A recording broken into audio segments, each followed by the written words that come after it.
اعوذ باللہ من الشیطان الرجیم بسم اللہ الرحمن الرحیم الحمدللہ رب العالمین والعاقبۃ للمتقین والصلاۃ والسلام علی رسول محمد وصحابہ اجمعین۔ ناظرین، سورہ حدید کی آیت نمبر 23 میں اللہ تعالیٰ فرماتے ہیں کہ جو کچھ تمہارے ہاتھ سے جا رہا ہے اس پر دل شکستہ نہ ہو، اور جو کچھ تمہیں اللہ تعالیٰ نے عطا فرمایا ہے اس پر پھولے نہ سماؤ۔ اللہ ایسے لوگوں کو پسند نہیں کرتا جو اپنے آپ کو بڑی چیز سمجھتے ہیں اور فخر جتاتے ہیں۔ آیت نمبر 23 سورہ حدید کی۔ اس میں جن چیزوں کی طرف توجہ دلانا مرکوز ہے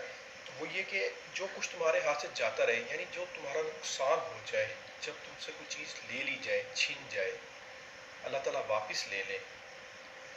یا کسی آزمائش میں آپ کہیں کہ مبتلا کر دیں، تو اس پہ آپ نے ایک حد سے زیادہ غمگین نہیں ہونا، اپنے آپے سے باہر نہیں ہونا۔ اور اسی طریقے سے اس کے برعکس جب اللہ تعالیٰ آپ کو کوئی چیز عطا کرتے ہیں، کوئی نعمت دیتے ہیں، تو آپ نے اس کے اوپر پھولے نہ سمانا کا مطلب ہے کہ خوشی میں اپنے آپ سے پار نہیں ہونا۔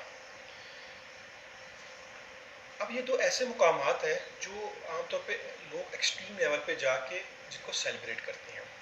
آج اس آیت کو ڈسکس کرنے کا مقصد یہ ہے کہ کل 9 مئی 2023 کو عمران خان کی گرفتاری ہوئی، اور اس کی گرفتاری جو کہ بہت سارے اس کے جو لگاؤ رکھنے والے سپورٹرز تھے ان کے لیے ایک بہت بڑا نقصان تھا، المیہ تھا، اور ان کی نظر میں شاید عمران خان کو ان سے چھین لیا گیا تھا۔ انہوں نے اشتعال میں آ کے ملک کا بے حد نقصان کیا،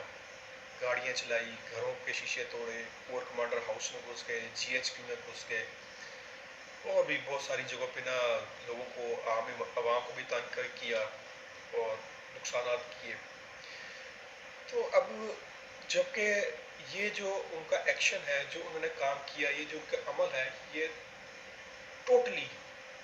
قرآن اور سنت کے منافی ہے۔ نہ بلکہ ان کا میں یہ کہوں گا کہ ماضی میں بھی جتنی سیاسی جماعتیں اپنے کارکنان کو اشتعال دلاتی رہی ہیں اور ایسا کرنے کو اکساتی رہی ہیں، وہ تمام سیاسی جماعتیں اس گناہ میں برابر کا شریک ہیں۔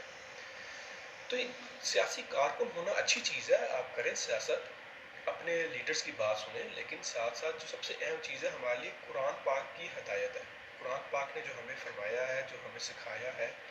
جو ڈائریکشن ہمیں دی ہے، ہمیں وہ ڈائریکشن نہیں کبھی بھولنی چاہیے، ہمیشہ اس ڈائریکشن پہ قائم رہنا چاہیے اور سیدھا چلنا چاہیے اس راستے پہ۔ دوسری بات جو بڑی اہم ہے، ہمارے جو بریلوی حضرات یا دیوبند، اہل حدیث جو بھی ہیں، جتنے فرقے ہیں، یہ تمام یکجا ہو کے اہل تشیعوں پہ الزام لگاتے ہیں کہ 9 محرم یا 10 محرم کو وہ نوحہ کرتے ہیں، پیٹتی ہیں، وہ غم جو ہے ایک حد سے زیادہ مناتے ہیں، اپنے غم میں آپے سے باہر ہو جاتے ہیں، نقصان کرتے ہیں۔ تو جو کل کیا گیا وہ بھی تو اسی کی ایک قسم ہے۔ کل جو کرنے والے تھے اس میں سے آپ آئیڈینٹیفائی کر سکتی ہیں کہ کون سے کس فرقے کا تھا یا کس مذہب کا تھا؟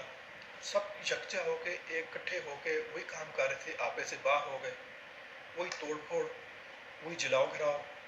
نقصان پہنچاؤ، لوگوں کو تنگ کرو، تباہی کی طرف جاؤ، وہ اپنے آپ کو کرتے ہیں 9-10 محرم کو اہل تشیع، اور آپ سب مل کے جو تھے وہ پورے ملک میں کر رہے تھے، انتشار پھیلا رہے تھے۔ تو قرآن پاک نے جو ہمیں رستہ دکھایا ہے وہ بڑا سیدھا ہے، سمپل ہے، کہ چاہے خوشی کا موقع ہو یا غم کا موقع ہو، ہم نے اپنے اعصاب کو کنٹرول میں رکھنا ہے، اپنے آپ کو قابو میں رکھنا ہے۔ گرفتاریاں ہوتی رہتی ہیں، ماضی میں بھی ہوئی ہیں اور مستقبل میں بھی ہوں گی، لیکن جو اصل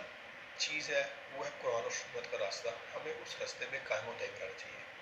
اللہ تعالیٰ ہماری ہدایت فرمائے، اور جو نقصان کل ہوا ہے اللہ تعالیٰ اس نقصان سے مستقبل میں ہمیں بچائے، ہمارے پاکستان کو قائم و دائم رکھے، اور ہمیں ایک قوم بننے کی